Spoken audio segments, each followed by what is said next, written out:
Fronts of Valeria, c'est un jeu pour 2 à 6 joueurs à partir de 14 ans pour des parties entre 30 et 45 minutes. C'est un jeu de pli qui va se passer dans l'univers de Valeria, donc comme son nom l'indique, une gamme de jeux tous à peu près intéressants, je trouve. C'est vraiment une gamme que j'aime bien. Donc là, ils ont fait le jeu de pli, où le but va être de gagner le plus d'argent à la fin de la partie. Donc on va faire en tout 2 manches. C'est un jeu qui va pouvoir se jouer donc chacun pour soi, ou si vous jouez à 4 ou 6 joueurs, vous allez pouvoir jouer en équipe. Donc à 4 joueurs, ce sera 2 équipes de 2, à 6 joueurs, ce sera 3 équipes de 2. Et en équipe comme en solo, ça se joue à peu près bien. Je vais expliquer les règles pour jouer de 3 à 6 en solo, donc chacun pour soi, et j'expliquerai ensuite la petite variante pour jouer à 2, que je n'ai pas essayé, mais je vais l'expliquer quand même, et les petites modifications pour jouer en équipe. Donc pour la mise en place, c'est assez facile, vous avez un petit plateau à mettre au centre de la table, sur lequel vous allez avoir des petits jetons acryliques, là, que vous allez tirer au sort, vous avez un petit sac dans la boîte, que vous allez placer donc sur les emplacements appropriés aléatoirement, en début de partie. Ces jetons vont représenter les différentes familles de nobles du jeu, donc il y a 5 familles en tout, les jaunes, les bleus, les rouges, les violets et les gris. Dans chacune des familles, on va retrouver des cartes numérotées de 1 à 9, et on aura en plus 3 jokers, qui sont les cartes vertes, joker de valeur 1, joker de valeur 2, un joker de valeur 3. Ces cartes-là, vous allez les mélanger toutes en début de partie, et en distribuer un certain nombre en fonction du nombre de joueurs. Donc si vous jouez à 3 joueurs, vous donnerez 13 cartes à chacun. Si vous jouez à 4 joueurs, ce sera 10 cartes, à 5 joueurs, ce sera 8 cartes, et à 6 joueurs, ce sera 7 cartes. Donc les joueurs vont récupérer leurs cartes dans leurs mains, et on laissera en tas les cartes qui seront mises de côté, là, au centre du plateau, qui pourront être utiles pendant la partie. Chaque joueur va commencer avec 2 pièces d'argent. Donc vous avez de l'argent dans le jeu, les pièces en argent donc valent 1, et les pièces en or valent 5 pièces d'argent. Donc vous pourrez faire la monnaie à tout moment, et le but du jeu, comme je vous dis, c'est d'essayer d'avoir le plus de pièces à la fin de la partie. Et une partie va durer exactement 2 manches. C'est-à-dire qu'on va jouer une première manche où on va jouer donc les cartes de notre main, jusqu'à ce que au moins un joueur n'ait plus de cartes en main. Et on va reprendre ensuite toutes les cartes, et rejouer une nouvelle manche exactement de la même façon. À la fin des 2 manches, le joueur qui aura le plus d'argent sera déclaré vainqueur, tout simplement. Une fois que les cartes ont été distribuées, les joueurs vont avoir donc leurs cartes en main, ils les montrent pas aux autres joueurs évidemment, et on va déterminer le premier joueur en appelant la carte la plus forte en jeu. Et la carte la plus forte, en fait, ça va correspondre à la position des maisons ici, puisque vous allez avoir ici le niveau d'influence des maisons, donc c'est la maison qui sera le plus en haut sera celle la plus influente, et celle qui sera le plus en bas, ce sera la moins influente. Donc là, on va appeler, comme c'est le jeton jaune qui est tout en haut, le 9 jaune, qui est donc la carte la plus forte a priori du jeu. Si quelqu'un a le 9 jaune, bah, il se manifeste, il la montre, et c'est lui qui sera premier joueur. Si personne ne l'a, parce qu'elle peut être dans les cartes non distribuées, on va appeler le 8, puis le 7, puis le 6, et on va descendre comme ça jusqu'à ce qu'on tombe sur le joueur qui a la carte la plus forte du jeu. C'est ce joueur-là qui sera le premier joueur, et qui va entamer le pli du premier tour de la première manche. Donc pour entamer un pli, tout simplement, il va choisir une carte de sa main, la carte qu'il veut, il n'est pas obligé de choisir la carte qui a été appelée, et il va la jouer face visible devant lui. Donc vous voyez, vous avez un petit emplacement devant chaque joueur pour jouer ses cartes. Et à partir du moment où on va jouer une carte dans ce jeu, tout de suite on devra appliquer le pouvoir de cette carte, parce que chaque carte, chaque valeur de carte a un pouvoir bien spécifique. Tous les 1 vont avoir le même pouvoir, tous les 2 vont avoir le même pouvoir, les 3, les 4 jusqu'au 9 vont avoir chacun un pouvoir qui va avoir une influence sur le jeu. Ces pouvoirs-là, je les expliquerai à la fin. Là, je vais juste expliquer donc le déroulement du jeu de façon assez simple, et après vous verrez qu'avec les pouvoirs, ça va changer un peu tout, et rendre le tout un peu chaotique et assez fun, assez rigolo. Donc, le premier joueur joue sa carte, c'est une carte de la famille violette. À partir de là, les autres joueurs, dans le sens aigu d'une montre, vont devoir suivre cette couleur. Comme dans beaucoup de jeux de pli, on doit suivre la couleur. Si on a donc du violet, on joue du violet. Là, en l'occurrence, le joueur à ma gauche n'a pas de violet, donc il peut jouer la carte qu'il veut. Donc il va jouer, par exemple, son 3 jaune ici. Il applique évidemment le pouvoir de cette carte. Les pouvoirs sont obligatoires. Quand on joue une carte, on doit faire ce qui est marqué dessus. Encore une fois, je les explique après. Et il a joué donc son 3 jaune. Ensuite, le joueur d'après, lui, il a du violet, donc il doit jouer du violet. Donc il va jouer sa carte violette ici, appliquer encore une fois son pouvoir. Puis le dernier joueur joue aussi du violet. Une fois que tout le monde a joué ses cartes, on va regarder qui remporte le pli. Et là, ça va pas être la carte la plus forte dans la couleur demandée qui va remporter le pli, ça va être la carte la plus forte par rapport au positionnement des familles ici. Et donc là, la carte la plus forte, c'est la carte jaune, parce que la famille jaune est bien plus haute que la famille violette. Donc le joueur qui a joué son 3 jaune va remporter le pli, et quand on remporte le pli, on gagne l'argent correspondant à la position de la maison de la carte qu'on a jouée. Donc si on joue une carte assez forte, ben, on va gagner des pièces. Si on joue par contre et qu'on remporte par je sais quel moyen le pli avec une carte faible, dans ce cas-là, on va perdre de l'argent, on va devoir rendre de l'argent. Donc ça va être un peu spécial au niveau du décompte des points, pour marquer ou perdre des points en fonction des cartes qu'on a jouées.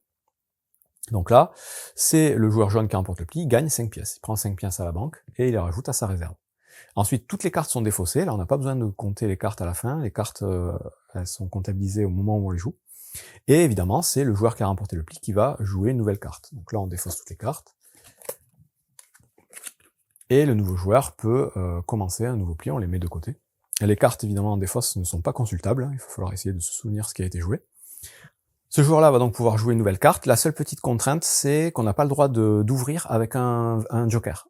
Sauf si c'est la dernière carte qui nous reste en main. Le joker, on ne peut pas le jouer en tant que première carte. Vous allez voir, je vais l'expliquer après, c'est une carte un peu particulière. Donc on doit jouer avec une couleur. Donc il peut commencer avec, par exemple, son 5 jaune.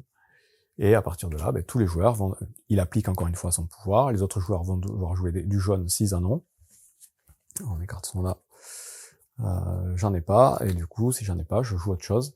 Et encore une fois, on regardera, une fois que tout le monde a joué ses cartes, quelle est la carte la plus forte par rapport à l'influence des maisons ici. Évidemment, tout l'intérêt du jeu va résider dans les pouvoirs des cartes, qui vont changer les influences ici, qui vont permettre de gagner des cartes, qui vont permettre de gagner de l'argent directement, de piquer de l'argent aux autres joueurs. Ça va être un jeu très interactif, et du coup un peu chaotique, mais assez fun à jouer au final.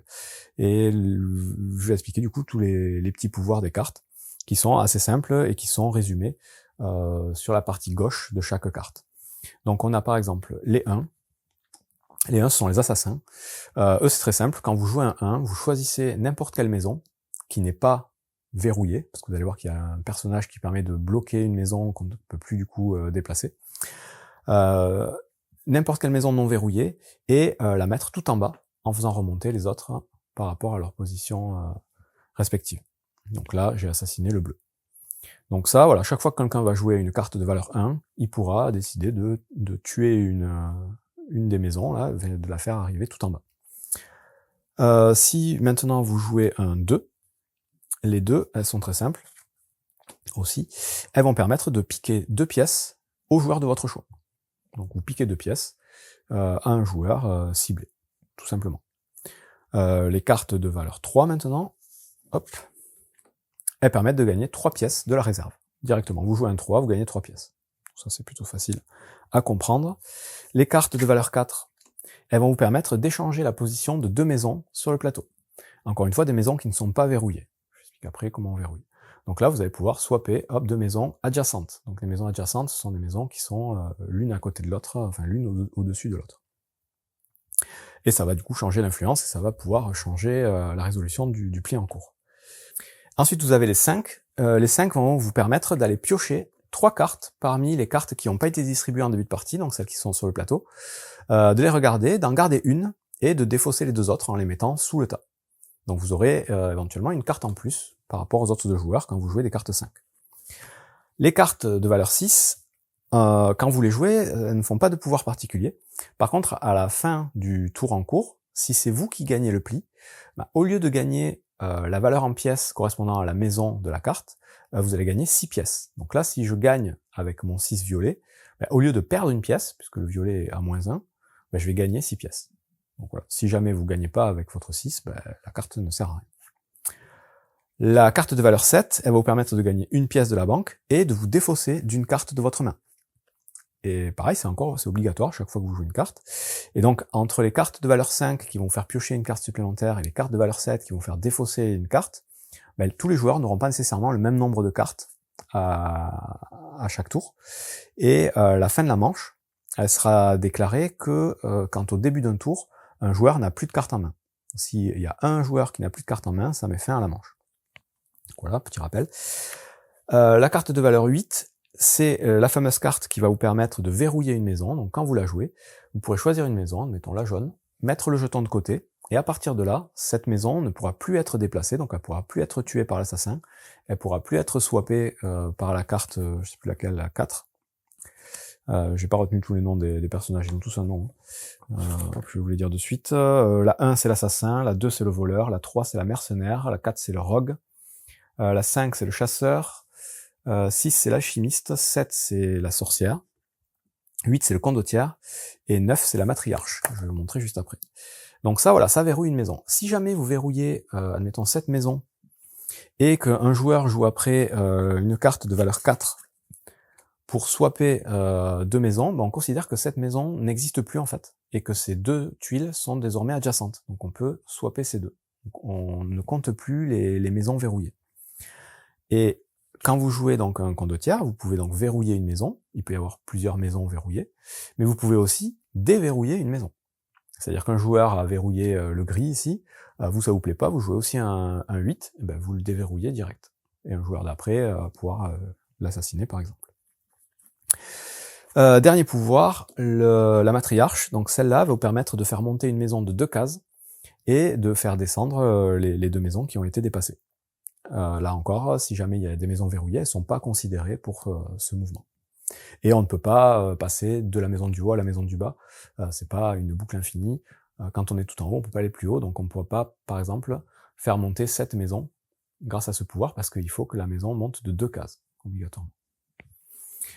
Donc voilà tous les pouvoirs des cartes, et enfin vous avez les fameux jokers.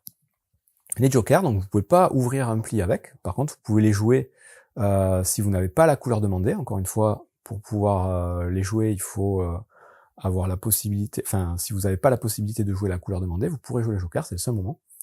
Les jokers, quand vous les jouez, en fonction de leur valeur, vous allez devoir payer des pièces. Et si vous le faites, ben, le joker prend l'influence la plus forte par rapport à toutes les maisons. C'est-à-dire que là, je joue mon joker de valeur 3, je dois payer 3 pièces, et ce joker-là, il est considéré comme étant plus fort que la maison jaune, c'est celui qui est au-dessus de tout. Donc il est plus fort que n'importe quelle carte. Si vous jouez un joker de valeur 1, ben vous payez une pièce, et encore elle est plus forte, et en fait, c'est le joker de valeur 1 va être battu éventuellement par le joker de valeur 2, qui lui-même va être battu par le joker de valeur 3. Il y a une hiérarchie dans les jokers aussi. Et il coûte 1, 2 ou 3 pièces. Voilà pour tous les pouvoirs qu'on va donc jouer à chaque fois qu'on joue une carte, et qui va du coup changer beaucoup de choses, comme vous pouvez le deviner. Encore une fois, la manche va se terminer dès que, au début d'un tour, un joueur n'a plus de cartes en main. Dans ce cas-là, c'est la fin de la manche. Si c'est la première manche, ben on reprend toutes les cartes, on remélange tout, on redistribue, on fait une seconde manche. Si c'est la fin de la seconde manche, ben on compte le nombre de pièces qu'ont chaque joueur, et le joueur avec le plus de pièces est déclaré vainqueur, tout simplement. En cas d'égalité, on partagera la victoire. Donc ça, c'était les règles multijoueurs, chacun pour soi. Maintenant, si vous voulez jouer en équipe, ben, ça va être quasiment la même chose. La seule différence, c'est que l'argent sera mis en commun, c'est-à-dire que vous jouerez donc face à face, coéquipier avec coéquipier. Chacun va commencer avec 2 pièces, mais seront regroupées, donc il y aura un joueur qui aura 4 pièces dans chaque équipe. Et ben, vous allez jouer exactement de la même façon, sauf que ben, il y aura plus de stratégie et d'interaction en fonction de ce que vont jouer les gens. C'est, je trouvais un peu plus intéressant à jouer en équipe.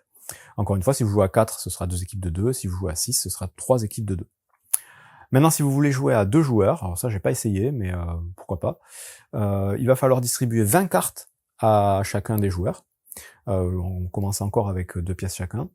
Et parmi ces 20 cartes, chaque joueur va décider des 10 cartes qu'il va utiliser pour la première manche, et les 10 cartes qui seront utilisées pour la manche numéro 2. Et on va jouer donc exactement comme j'ai expliqué. Une fois que la première manche est finie, même s'il reste des cartes en main à un joueur, elles sont défaussées, et on prend donc les 10 cartes qu'on avait mis de côté en début de partie pour jouer la seconde manche. Et encore une fois, celui qui a le plus de pièces est déclaré vainqueur. Et c'est tout pour les règles de Thrones of Valeria, donc un jeu de pli assez original, puisque voilà, vous avez des petits pouvoirs à chaque valeur de carte, qui va influencer beaucoup le jeu, qui va du coup créer pas mal de chaos et beaucoup de fun. Donc en équipe ou chacun pour soi, ça marche plutôt pas mal. Et c'est un petit jeu, voilà, pas très cérébral, pas très compliqué, mais plutôt rigolo à jouer, que je vous conseille aussi si vous avez envie de jouer à un jeu de pli un peu léger. Bon jeu!